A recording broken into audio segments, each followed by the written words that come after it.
Welcome to the Avail Podcast, where we dig deep and talk about the art of leadership. My name is Virgil Sierra, and today we have the honor of sitting down with Daniel Floyd. Daniel is the senior and founding pastor of the multi-site Life Point Church in Virginia. He also, much like myself, is the host of a leadership podcast named the Daniel Floyd Leadership Podcast. Lean in as we talk about rebuilding post-COVID, big faith steps, and leveraging key catalytic moments in your church and ministry. So, without further ado, let's get started. Welcome back, everybody, to the Avail Podcast, where we talk about the art of leadership. My name's Virgil Sierra, lead pastor of Vertical Church, Iglesia Vertical. Here in South Florida, we are one church, two languages, and your host for these weekly Avail podcasts where we talk leadership with pastors, ministry leaders, and Christians who love leading, whether it's the church or the marketplace. We have an amazing guest today, none other than Pastor Daniel Floyd, who's going to be sharing his heart on leadership with us. Pastor Daniel, how does it feel to be on the Avail podcast? It's amazing. And the intro music, come on. I love this. I love it. I love getting everybody with that intro music. I'm a musician, so I love music. Pastor Daniel, before we jump, I'm looking forward to just talking leadership with you. I know that this is something that you're passionate about as well, especially in the church. Before we get into the leadership conversation, can you just share with our Avail audience a little bit about yourself, your journey, where you are, and where you're pastoring? Yeah, absolutely. So pastor in Fredericksburg, Virginia, which is smack dab between Washington, D.C. and Richmond, Virginia. So up here in the beautiful Virginia country and loving it. Been here 17 years. My wife and I, we planted our church in 2005. Had no idea what we were doing. We started with 50 people in a really small little senior community center. And it's been an amazing journey. And we are in 5 locations, 1 language. I think that's amazing. I wish I spoke another language. I speak hillbilly because I grew up in Tennessee, so I don't know if that counts. But if I have to, I can pull that out. But I didn't know. I love this idea of leadership. We didn't know anything about leadership, really. My dad was a pastor all my life, served faithfully, smaller rural churches, and just an incredible man of integrity. But this whole idea that, I grew up, you move by faith, and I still believe that, but I didn't know there was this whole other side, and that the Bible really is the greatest leadership book that there is. And so I love talking this topic, but my wife and I, we've been married 18 years, and we have 4 children, have 2 teenagers, 15 and 13. My oldest is a boy. My daughter is 13. She's a cheerleader, all the things. I'm a cheer dad. Got the t-shirt with her name on the back of it, the whole thing, loving it. And my son he's my golfing buddy. And then we took a break, 7-year break. I have a 6-year-old and a 4-year-old, and prayerfully we're close to being out of the diaper stage for the first time in decades. Come on, Jesus. Come on, yes. Jesus. Hey, I love hearing your story, and it's interesting. You and I have a lot in common. We're both pastors' kids. We're both leading in the church and pastoring right now, and my kids are pretty close to your kids as well. So I know, and I can imagine you're a busy man. But you know what? God calls people who are active and people who are busy and doing something. I want to say, Pastor Daniel, I've had the opportunity of hearing you preach. And also being at a few conferences together with you, and man, what a blessing it is to see the way the Lord has been working in your life. And I think, as they say, the years are not in vain, right? The years of ministry, and I just want to take this opportunity to say thank you for what you're doing. Let's talk leadership now. Let's get into the leadership shop. I know that's what we like to do here on Avail, is really just empower leaders, encourage leaders, challenge leaders, equip them, and put some resources in their hands. I know one of the things that you and I just kind of talked as we prepared for this podcast was just the whole concept of rebuilding post-COVID. And you mentioned something that caught my attention. You said everybody has to be an entrepreneur again. Can you just unpack that for a little bit? Yeah, I think coming out of COVID, it's like, a lot of the game changed, and not to lower the great calling of ministry, with that word, but just kind of that idea. I think in every sector, whether they're leading ministry or marketplace, so many things shifted, so many things changed. I'm not one that necessarily buys in that, during COVID, I never believed that everything was going online. We never see people in buildings again.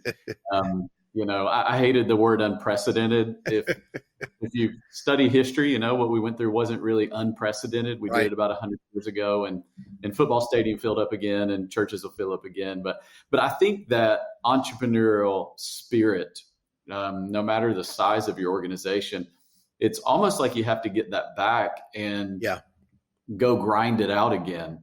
And what I mean by that is I felt like for us, we'd grown, we'd seen the goodness of God, and it's a large organization, and it's kind of easy to believe that the machine will kind of produce what it's always produced. And so, well, if I just the thing is going to do it, it's, the snowball is moving and it's just going to roll down the mountain and pick up more snow.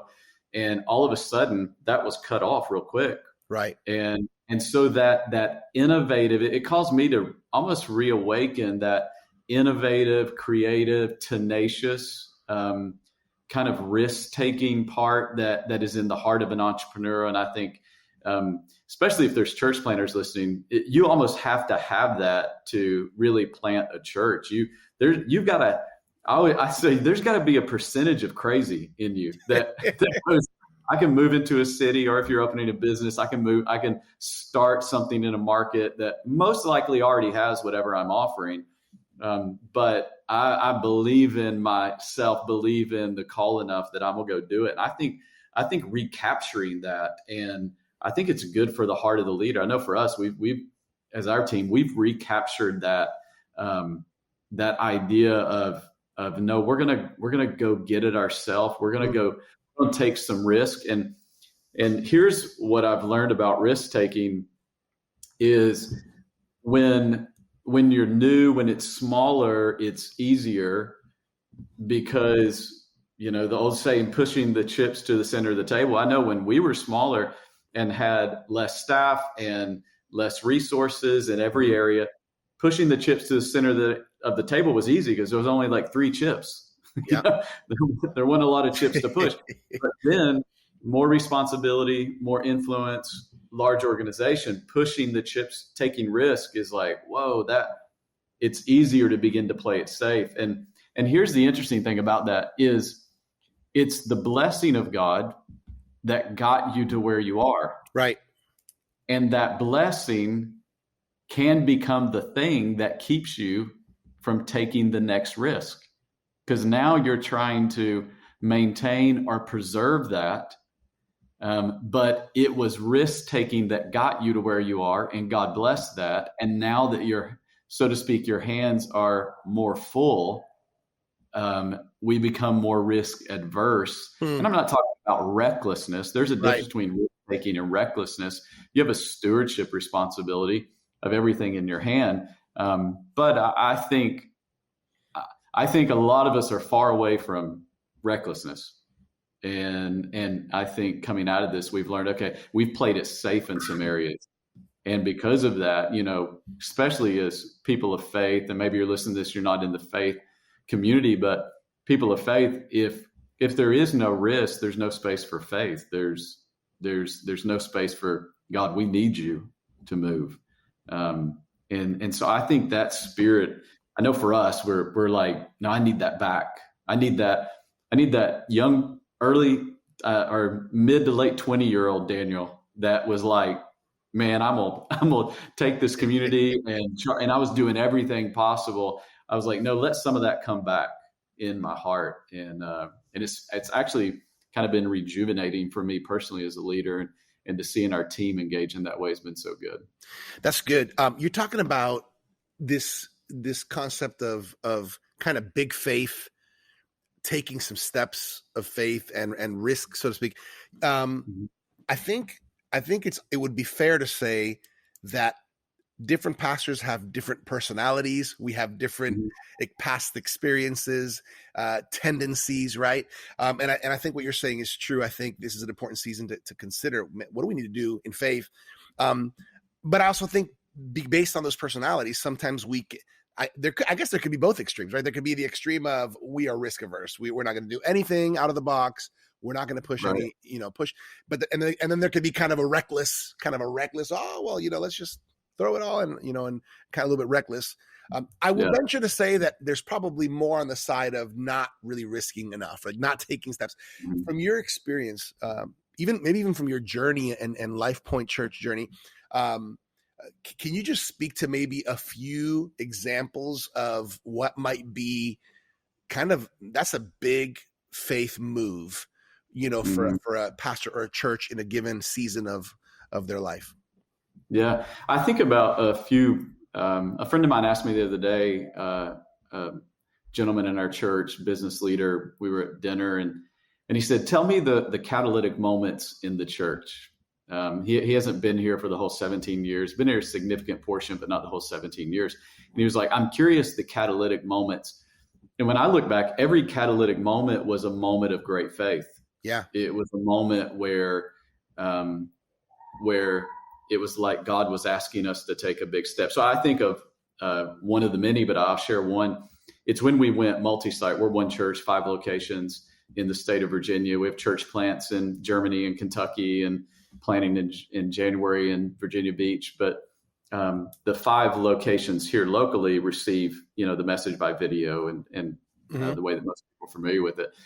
So, but we were one church, one location, and we didn't even have our own building. And we were meeting in a high school, and we were in 3 services in the high school, which was all the time that we could get, that we could rent. And we were maxing out those 3 services. And we were pursuing buildings, we were looking, we were wanting to build something out. It's not like we were sitting down, just waiting for something to come along. We were aggressively going after it. And I thought this was in January of that year. And I thought, maybe in August we should launch another location. And because the only problem we have right now is a capacity problem. We have the team, we have the financial resource.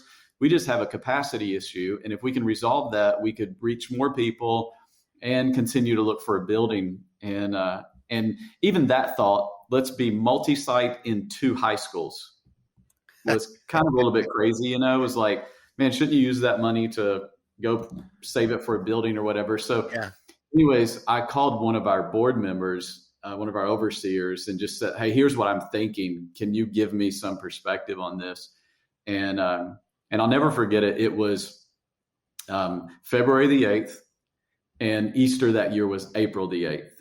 And I said, here's the situation. Here's everything I laid out to you. And I said, what do you think we should do? And he said, you really want to know? And I was like, I think so. And he said, he goes, I think you ought to launch a second campus, and you ought to do it Easter Sunday. Wow. So 60 days from idea to execution. Fruition. Wow. And that meant I didn't have a second school secured.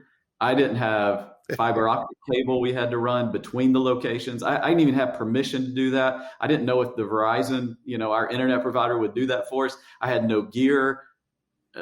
All that had to be done in 60 days. And so in that moment, there was like this, I'd tell people, don't confuse fear with a lack of peace when you're taking steps of faith, because there was knowing in my heart that this is the step we needed to take. And I felt nauseous at the same time. Like, how are we going to make this happen? Our whole staff was like 10 people at the time. I mean, we were lean, and we were going to launch a new location. And so I think that's a good story to kind of break down. So we sought counsel. Wasn't reckless. It was a faith step. I sought counsel. We had sources to do it. We had the people to do it. The timing was a little ridiculous because honestly, we had to wait for a school board meeting. We had to get the approval of the school board for another second school. And we literally had to get Verizon to run a dedicated fiber optic cable from one school to another. And we had to get their permission to install our units so many things had to fall in place perfectly for this to happen. So that was a massive faith step for us, but it wasn't a reckless step. Right. And that was one example of many where it's like, and that was a landmark moment. It was a catalytic moment in the life of our church where, we launched that second campus, and on Easter Sunday, 900 people showed up there.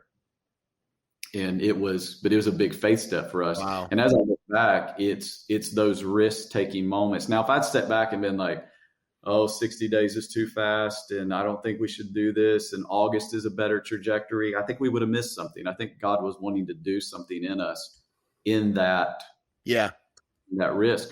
And here's what I noticed as I evaluated post-COVID was I felt like I got to a place where I was like, God, I don't think I'm seeing like miraculous provision, miraculous moments, supernatural favor of open doors, open opportunities like I did in those earlier days. And this is for me. This is what God spoke to me. And he just kind of whispered in my ear, and you haven't created need like you did in those early days. Mm-hmm.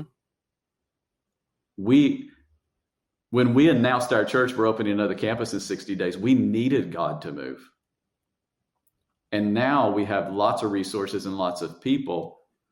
And I think if you don't keep that in your culture of not recklessness, not irresponsibility, not poor stewardship, but creating enough need where we go, God, if you don't move, this isn't going to happen. And that, I think that getting that back in us creates excitement. It creates faith. It builds faith for our people. It's a mountain for us to tackle together. It's a fight for us to fight together. And I think it produces all kinds of good things. Christian leaders around the world are taking advantage of their free annual subscription to the Avail Journal. After all, each one of us should be taking the next step in our leadership journey. When you sign up for a free annual subscription to the Avail Journal, you'll enjoy interviews, articles, resources, and much more. For more information and to get subscribed today, visit availjournal.com. That's good. I love the thought, which came from a conversation with one of your board members. I love the idea of talk to me about some of the catalytic moments. It might be good for us as pastors to think back on the history of our church and our ministry. What have been those catalytic moments? And I think you're right. I think that you're going to find that every time there's some big faith happening there. Can you talk us through a little bit with that example you just gave of making a big decision, a big jump? Can you talk to us a little bit about how the communication process was? Because you obviously eventually you're going to communicate to the whole church, but I'm sure that wasn't the first group you communicated to. What was that process of communicating a big shift, a big faith step? How did that look? So I'll tell you, Virgil, I got this one right. And I promise you, I don't always get it right, but this one I got really right. It was just a grace moment, I think, from God, a real learning moment for me as a young leader, because we were a young church. I immediately called in my leadership team, which was just 2 or 3 people, because we were a really tiny staff, but we were trying to, structure, dress for where we're going, not for where we were. So I had created this small, executive team, but none of us were real executives. We didn't know enough to be executives. And I called them in, and I told them the story. And then this is what I said to them. I'll never forget this moment. And it was just Holy Spirit moment, I said, do you affirm this, or do you feel a pause in your spirit? And I went to each one of them and I asked them that. They were all standing in the room. I said, this is what I think. And I looked at them one by one. I go, do you have a pause or a check? Do you feel like this is God? And I went, do you feel like this is God? Do you feel like this is God? And I didn't convince them, but we all were in agreement. That's good. And it wasn't that I was asking for their permission. I was needing their buy-in. And I think sometimes, leaders can be like, I came off the mountain, I got the vision from God. Everybody, yeah, but I need agreement. I need agreement. There's power in agreement. And so I needed buy-in, because I knew we were about to bite off something that was going to require 14-hour days. And some days it did. I remember ordering pizza at 8 p.m. at night at the office, because we were all still there together, grinding this thing out to execute this in 60 days. And so I knew I needed heart buy-in, discernment buy-in. So then I immediately brought the staff in and said, we as a team really believe this is the Lord. And the team like applauded. I mean, it was another 5 or 6 people. We were in the room. I'll know it was one of those moments where like, we're going to look back on this and go, this was catalytic. You could just feel it, And so brought the team in, and then we scheduled a leader night where we brought all of our leaders together. For us in church world, it's those who are leading teams, volunteer teams, those who are leading small groups, and those who are giving leaders. Yeah. And I actually took them back to our very first portable location, that tiny little senior center. And that's where we had the meeting and talked about where this all started. And then we cast vision for where we were going and what we could become. And when I made that announcement, it was a standing ovation. Wow. Then that next Sunday, we took it to the church. And from there, it was a ton of hard work. A lot of everybody pray, the school board's meeting tonight. Everybody pray, I'm getting on the phone with the internet company. Everybody pray, we're trying to get gear in here. It was a lot of moments like that. And then it was a lot of, we actually set up like almost like a draft day. And we put all the leaders' names on the board, and we put every 2 org charts for 2 different campuses.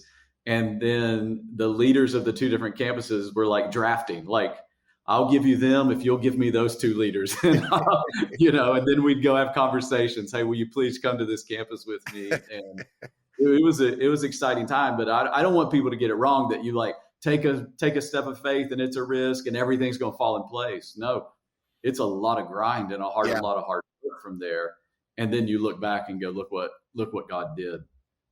Yeah, it definitely doesn't just happen. It takes tenacity, grit, perseverance, passion, fire, like, let's do this. But I love, you did get it right. I think that one of the mistakes that sometimes we can make as pastors and leaders, and sometimes we'll make the mistake, the first time around is not communicating in the right order or to the right people in the right order.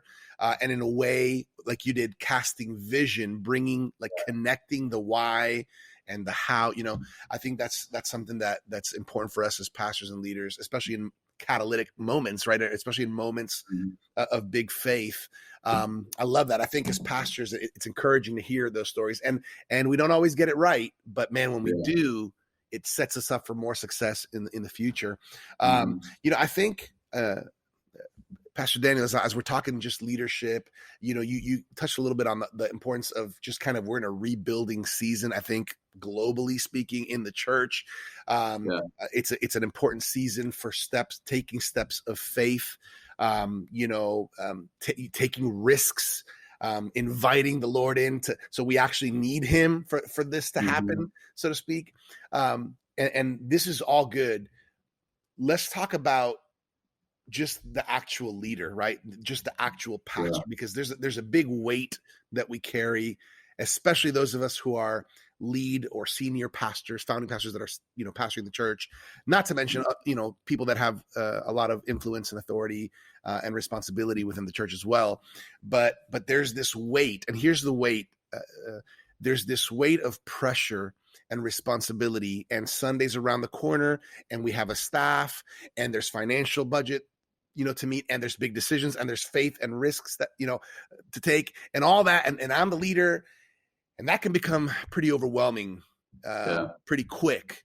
And I think we would all agree that, unfortunately, we hear stories, of pastors and leaders just making poor decisions in their lives. And what is it? What are we missing? What do we need to be careful for? What do we need to watch out for as leaders? Yeah, I think that's so important. The shrapnel, the great point of a leader is they can have a massive influence, make a massive difference, and make massive impact, make people's lives better, reach people, help people find healing, all these incredible things. And the downside is just as down as the upside is, if that makes sense. Mm-hmm. Because people look to the leader, and when something goes sideways with that leader, the shrapnel and the rippling effects and the pain and the trauma that it can create is so great. And I don't think any leader ever gets into it thinking, one day I want to have great influence, then I want to blow the whole thing up. No one starts that way. Right. But as you're saying, the demands, the pace that we can run at times, and all those things just begin draining. And so I think it's so critical. And it's really not anything new. It's not rocket science. It's just the discipline to do it, is taking care of the heart of the leader and the soul of the leader. I would encourage around a couple of things. Obviously, as spiritual leaders, our intimacy with God is probably the greatest gift we give our people. Yeah. Because if our ministry isn't flowing out of a heart that's really connected to the heart of God, then we're running an organization, and you can do that and attract a crowd, but the longevity of that, I don't think is going to be great. And then I also think not only our intimacy, our connection, but our connection with others. And I think this is the misnomer. I've heard this and I just don't buy into it, is leadership is lonely. You can't really have real relationships, real friendships. And I think that's all up to the leader. Right. I think you can have incredibly authentic, incredibly genuine, real relationships, and the group will most likely be small, but you don't need a large group. You just need a few people that you can be completely transparent with, that you have the ability, that they have the ability to check you, and have hard conversations with you. And I'm 100% for and believe in the value of honor and all those things. But I think honor is twisted when no one can tell the leader, hey, your words are cutting today. Like, you're all right. Like, when you talk about that person, there's an edge of bitterness to that. Are you okay? Like, what's, and it's not because, and we don't fall in the ditch overnight. It's just 1 degree off. It's one little indulgence. There was a great book that was written. The title doesn't describe the book, but it's called The Enemies of Excellence. And really, it's not about excellence. It's about the steps that people take towards making really bad decisions and damaging their life in ways. And what it was, it's a leadership coach. And actually, he, out of all the clients that he worked with that really ended up making some poor choices in their life, he noticed a pattern. And I don't know that I'll remember all of them off the top of my head, but the encouraging thing is that if there are steps into that, there are steps out of that. That's right. You don't have to live there. But he said it started with things like, obviously, with pride. It started with ego. And from ego, it went to nobody understands the weight that I carry. So isolation. Nobody understands. No one knows what I'm going through, which led to indulgences, and could be, whatever that indulgence is, whatever it is. And the excuse there was, well, nobody understands my life and all the weight I carry and all that I'm doing, so I deserve some kind of outlet. And the reality is, we all have pain. We all medicate pain, but are we medicating it in a healthy way? Mm-hmm. Are we meeting those needs in a healthy way? And so it leads on down that path. And I think if we as leaders, and it may be a little old school, and maybe for some of you you're like, wow, it's a little, little Billy Graham rule feeling. But I think if we remember that any gifts that we have, we did not make or earn ourselves. Right. Heard John Maxwell tell the story often about how a mentor sat down with him once and said, when he was at 29, having one of the top 10 largest churches in America at 29 years old, a mentor sat down and said, hold on a second, Daniel. Yeah. I lost you for about 10 seconds. I'm taking the time. I got where you said, I heard John Maxwell say once, so maybe we'll take it from there. Yeah, I'll go from there. Do you see me and hear me okay? Yeah. Okay. Check something here. Okay, yeah. It was right there. So I'll go from there. I want to make sure that way they can post-production connect that. Maybe from where you said, I heard John Maxwell say once. Yeah.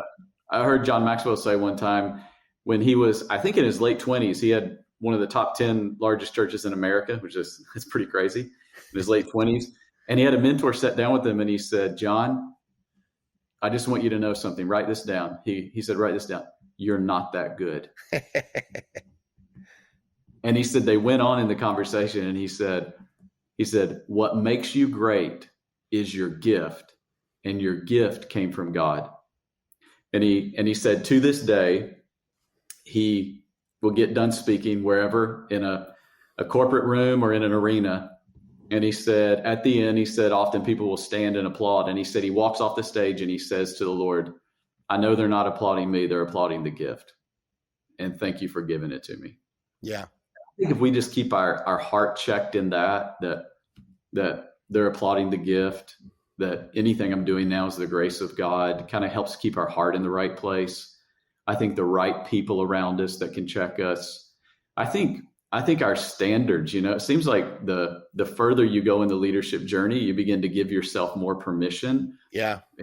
And I wonder if the further we go in the leadership journey, we shouldn't give ourselves less permission because there's more at stake. There's more risk. If we shouldn't go, no, I'm going to raise the standard, not lower the standard. I just think those are some of the things that if we keep those in a regular check in our life, it'll really save us, in the long term. I think because all of us want to, we want to stay in this the long haul. We want to, we want the people that know us the best to respect us the most when it's all said and done. Yeah, that's good. That's a good word. That's a good word specifically on just the health, your health as a leader, your character, positioning yourself to be in a good place. I'd like to, before we talk a little bit about how people can connect with you, Pastor Dana, I'd like to maybe finish with this idea, this thought. Let's say right now you're specifically directing this next couple of minutes to new young pastors, right? Yeah. Pastors who are about to plant, or they have a calling, they're in that season of pre, or actually the beginning of, and we asked you, we said, Daniel, we would like for you to give your top tips for these young pastors, leaders, from your journey, what you've learned, what the Lord has shown you, as a young pastor, young leader, to prepare and really set the stage for successful and long-lasting ministry. Yeah, that's great. I think besides what I would say, everything I just said, your health matters, your heart, your character, your integrity, all those things matter. I think from a very practical side, something I wished I had dialed into more, I kind of knew it, but I wish I had leaned into it the way I do now, is this thought that consistency compounds. That in our social media age and the comparison, and it's so easy to get like, I gotta, do the next big flash thing and that gets the attention and does. No, consistency compounds. Like if you show up every Sunday, you don't, and not that I want to lower the standard at all, but I just want to encourage some guys and girls that you don't have to preach a home run every Sunday, but if you'll hit a base hit and you'll do that for years, you'll grow a great church. And if you'll show up every day and lead well, if you'll show up and be disciplined every day, if you'll show up every day and have the right habits, that would be my first one, is that the consistency compounds. You'll get compounding interest on that. But if it's like this new fad one day, the next day, and this, right, then you never get time. You never get time to sow into something long enough to really see a harvest. And so that would be my first piece of advice. And then the second piece of advice would be this, is that don't underestimate having the right team. Yes. Doesn't matter how big your dream is if you don't have the right team. And so don't underestimate getting the right people on the team. I heard somebody say once that most people overestimate the size of their dream and they underestimate the value of their team. Wow. And so dreams are great, visions are great, but they don't happen without the right team. So build the right team, build into the right people, and that'll pay dividends in the long run. Woo! That's leadership gold. Drop the mic, Pastor Daniel Floyd. All right. So if people want to lean in and connect with you, Pastor Daniel, what's the best way for them to find you online? Yeah. So 2 ways or 3, social media, of course. And the handle there is PS Daniel Floyd. So like Pastor Daniel Floyd. And that's on all the things, Instagram, Facebook. And then I do a bi-monthly, so twice a month leadership podcast, just the Daniel Floyd Leadership Podcast, anywhere you stream content and on YouTube, get it there. And then also our church, lifepoint.org. And so you can, all the message content is there, all the leadership content's over on the podcast. So would love to connect. Beautiful. I think everybody would be worth your while to lean into the Daniel Floyd Leadership Podcast as another resource for great leadership content. Lifepoint.org is the church. I know danielfloyd.org is a place also where they can kind of find it all if they want to just find it. And on social media. Let me just mention this, everybody, if you haven't gotten it yet, the Avail Journal. It's a high quality leadership magazine that has amazing content from amazing Christian leaders, men, women, younger, older. This is a great resource for your leadership. The first year's on us. If you go to availjournal.com, 1 year free subscription. Would you agree, Pastor Daniel, that having good resources helps your leadership? 100%, especially when they're free. Free 99, everybody. Hey, I'd love for you to just leave a final thought on the hearts of all the Avail audience, Pastor Daniel. Just whatever's on your heart for them right now. Yeah, I think the power of perspective is so important. That you don't get in life what necessarily is. You get what you see, and you get how you see it. And so I would just encourage people, and maybe some are discouraged, maybe some are like, man, my leadership really is just to decide I'm gonna walk in the office tomorrow, and we'll go into church, and we'll go into the staff meeting, and I'm gonna see what could be. I'm gonna have a mindset, a perspective it's an abundance perspective. It's a big-hearted perspective. It's a faith perspective. And, it's so easy to get bogged down in everything going on around you. But I think the power of making sure your perspective and your mindset is one of big faith, one of a big-hearted life, one of abundance and not scarcity, really makes a difference in how you go through your day. 2 people can walk into the same situation and see 2 totally different things, and you get to choose what you see. And often what you see is what you end up moving towards, and what ends up being produced through your life and in your leadership. That's a great word, power of perspective. Man, this has been awesome. Daniel, thank you so much for just pouring and sharing your heart with all the leaders that connect here on Avail.